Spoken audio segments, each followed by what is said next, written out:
My name is Shankar Thiruchelvam. I am a counselling psychologist here in the Mind faculty, and I specialize a lot in the work of trauma. That's largely what I do on a regular, consistent basis.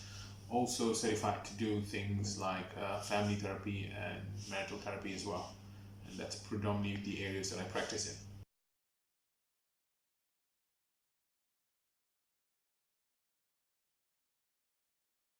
If you're looking at licensing requirements, then we're definitely looking at a bachelor's degree and a master's, which allows you to apply for being licensed, and that allows you to work in a therapeutic setting. But if you're asking me on a personal scale, the licensing is one aspect, but you need the tools, specifically the tools dealing with therapy, which means to get yourself certified in different therapeutic modalities, like say for example with EMDR or CBT or DBT for dialectic behavior therapy or family therapy or marital therapy, things like that. So getting yourself certified in therapies with the international recognized bodies would be necessary, because you would definitely need the tools to navigate along a therapeutic process.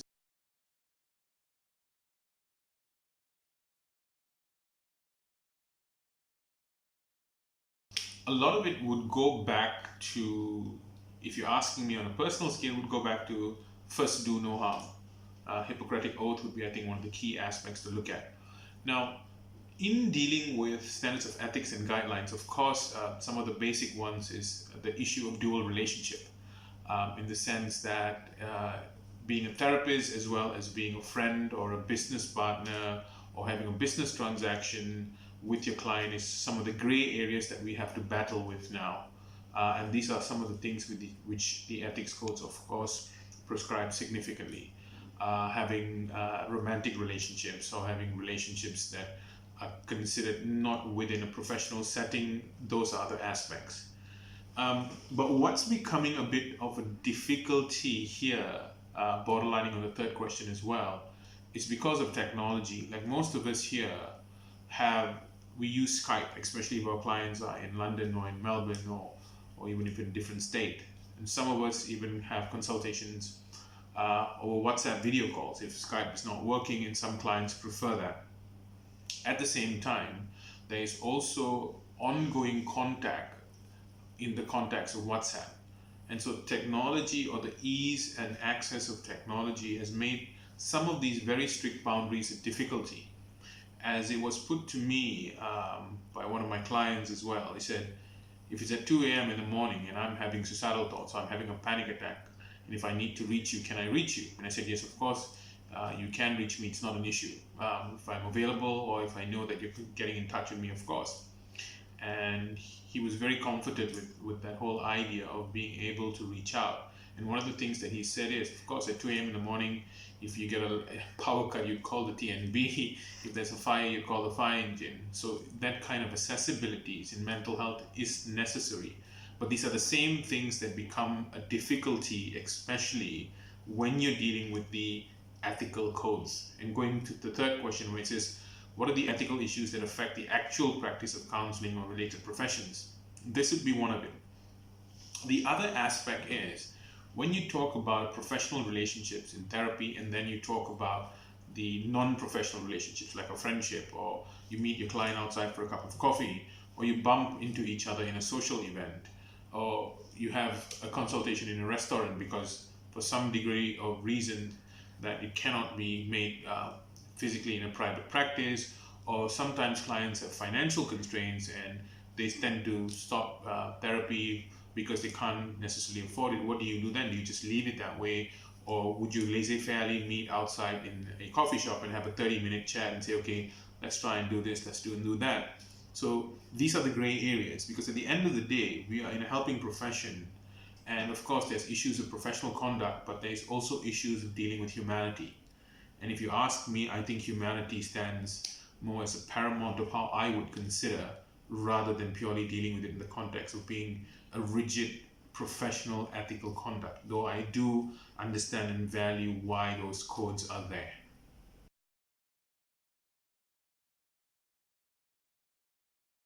Rights and responsibilities are things that are definitely expressed and detailed in the written consent form before the client even starts sessions, which means the type of therapy that is being used, the type of modalities that will go with the client's experience in it, what the consultation hours are like, what the prices are like, so on and so forth. Of course, also the explanation is into what are the exceptions to confidentiality, which is all stated very clear in a written form.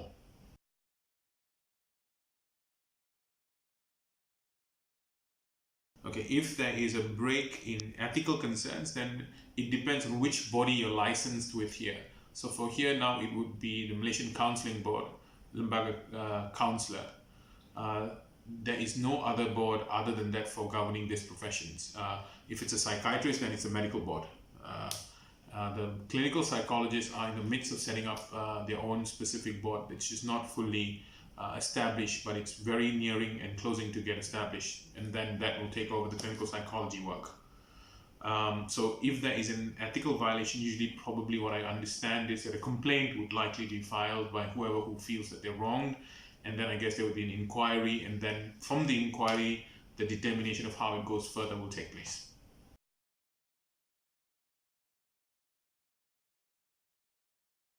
Three main challenges, I guess for me, one of the things that I mentioned earlier is the boundary between what you consider as being strictly professional and what you consider as being non-professional, especially if you're dealing with clients in conditions where it's outside therapeutic hours, which is whether it's WhatsApp or whether it's meeting them outside and so on and so forth.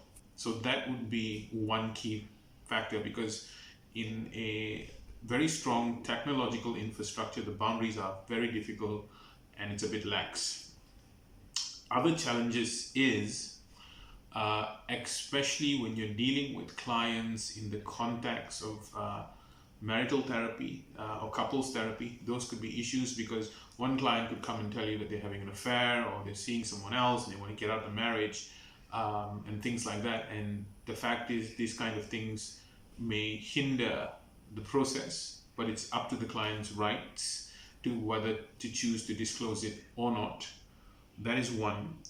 The other context is also dealing with the issue of abuse, because most of the time we tend to look at it, or most people tend to look at abuse in a very physical domain, that it has to be some physical manifestations of abuse.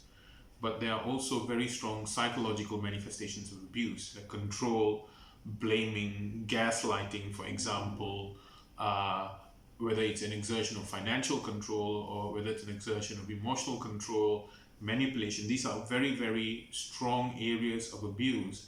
But these are the kind of areas of abuse that, to make it formal complaint and saying this is what my client is going through and this is what I see happening, there are no specific legal recourses in this country at the moment to actually go and claim that.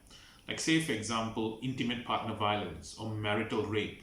There is no legal aspect of this that's there in which that someone can go and complain, or I can go and complain. You can state it out, but in the context of how, say, marital rape or intimate partner violence happens, there is a sense of lax in the country that we live in, and so it often is a gray area with that.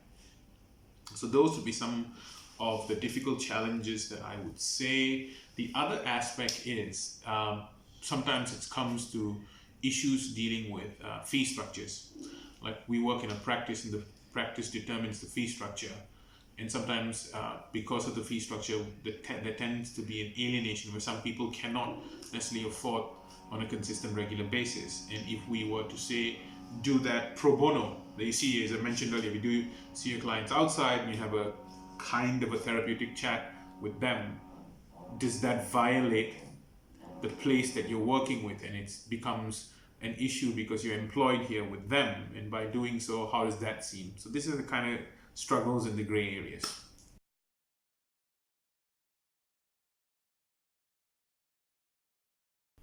I guess it's the difficulty here when we have cross-cultural experiences. Now, say for example, if I have a client who comes from a country where smoking weed is legal and it's also prescribed sometimes cannabinoids for managing anxiety, and the person is here interim, say working here or has come here for a short period of time, and the person has in possession something of that sort and is consuming it to manage, but in this country it's considered illegal.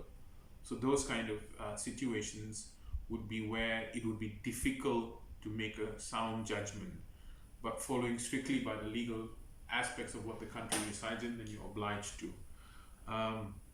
Were there situations where I was personally involved in ethical considerations? I would go back to, say, issues of dual relationships, meaning, for example, if I've often been invited for clients' weddings, some of them who come for couples therapy and happy, they ask you to come, please, I really would appreciate if you come for the wedding. If you attend the wedding, you give a gift. How is that seen? So those kind of situations, yeah, have encountered.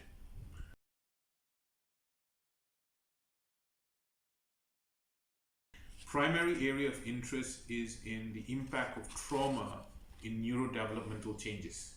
That would be my major focal of interest, because the more there is an awareness of how trauma impacts and how trauma changes an individual at different points in their life, and that change does not only mean psychological, we're talking about physical changes, we're talking about physiological changes, we're talking about changes in how the body functions, somatic response. It's a huge area in which how trauma impacts.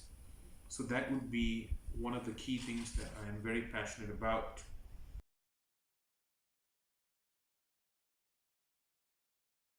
Someone who is entering into this arena of work, I guess one of the key things is it's the level of involvement that you get with a client's case and situation. That would be one of the key things, because as much as they say that the boundaries that are important, leave your work at workplace, those things are not necessarily foolproof. And especially if you are strongly an empath or empathetic, then you can find it yourself getting very much emotionally struggling with some of the cases that you see. And that's where self-care, consultation, speaking to a superior, or having your own therapeutic sessions become absolutely necessary, because at the end of the day, you are the instrument that you use in a session. So emotional, physical, psychological self-care and working on the orientation of understanding burnout, that you're not foolproof, that you have your own struggles, that you have your personal life, the recognition of that is extremely important.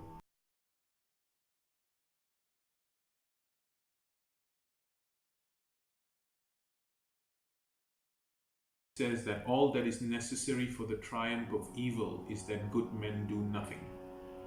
That is something that I've carried with me from the age of 16, maybe 17.